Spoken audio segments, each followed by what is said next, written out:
नमस्कार फ्रेंड, मैं हूं राजेश शेठ। आज हम बात करेंगे एसआईपी के बारे में। एसआईपी यानी सिस्टमैटिक इन्वेस्टमेंट प्लान।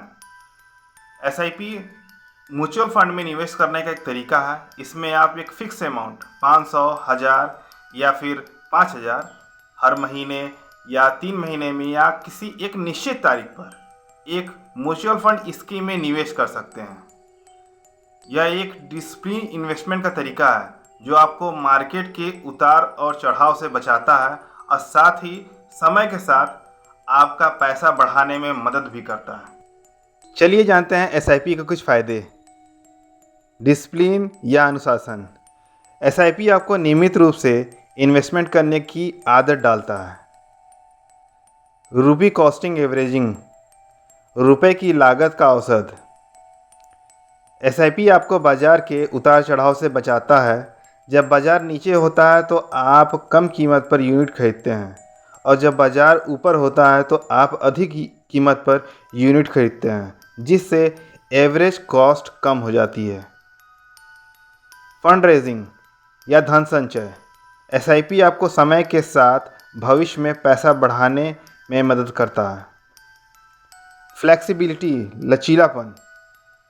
एसआईपी में आप अपनी सुविधा के अनुसार इन्वेस्टमेंट अमाउंट बदल सकते हैं और एसआईपी ड्यूरेशन या पीरियड भी बदल सकते हैं। आप लोगों के मन में कई सारे सवाल उठ रहे होंगे कि एसआईपी काम कैसे करता है। तो चलिए जान लेते हैं कि एसआईपी काम कैसे करता है। एसआईपी काम कैसे करता है। म्यूचुअल फंड चुनें।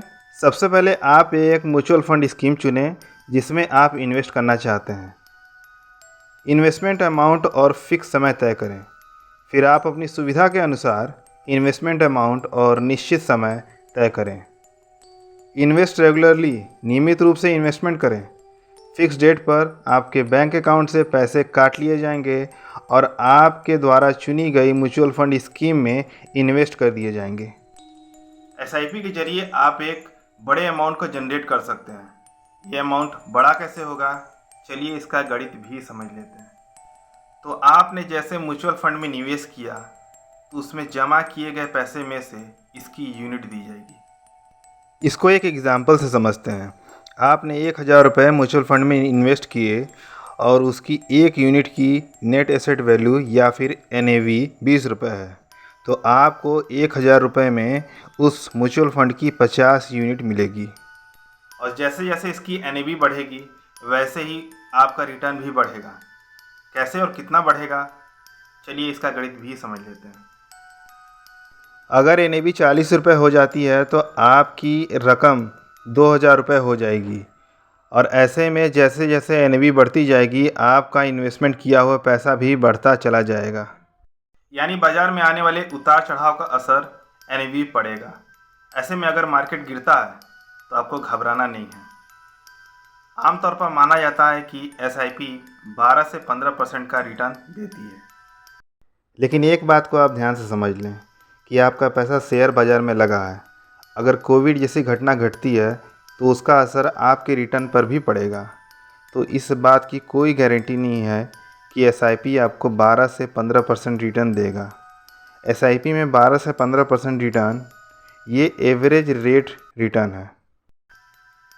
तो ऐसे ही अगर हर साल ये बढ़ती जाएगी और उस पर रिटर्न भी बढ़ता जाएगा, जिसे चक्रवृद्धि ब्याज या पावर ऑफ कंपाउंडिंग भी कहा जाता है।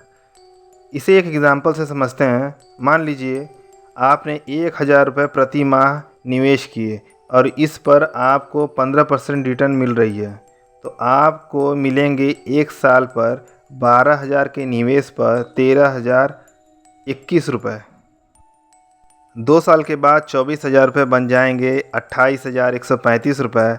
और अगर आपने अपनी रकम 10 साल के बाद निकाली तो 1,20,000 रुपये बन जाएंगे 2,78,657 रुपये। हालांकि मार्केट की उछाल और गिरावट से आपके रिटर्न पर भी असर पड़ेगा।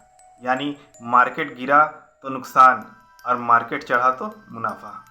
एसआईपी का ऑप्शन इसलिए भी लिया जाता है क्योंकि आप संयमित होकर के निवेश करते हैं। यानी आपको पता होता है कि आपको एक रकम निवेश करनी ही है, तो आप उस हिसाब से फ्यूचर में अपना बजट बनाकर चलते हैं। एसआईपी एक पॉपुलर ऑप्शन है, खासकर उन लोगों के लिए जो बाजार के जोखिमों से बचना चाहते हैं और रेगुलर फॉर्म में इन्वेस्टमेंट करके अपना पैसा बढ़ाना चाहते हैं। तो अगर अपना मन इन्वेस्टमेंट करने का बना रहे हैं तो एसआईपी के बारे में एक बार ज़रूर सोच सकते हैं। वैसे हम भारतीय बचत करने में माहिर होते हैं, तो अपनी इनकम का 20% आप कहीं ना कहीं निवेश जरूर करें। इसी तरह हमारे वीडियोस को लाइक करते रहें और शेयर मार्केट की ढेर सारी जानकारी के लिए चैनल को सब्सक्राइब जरूर करें। धन्यवाद।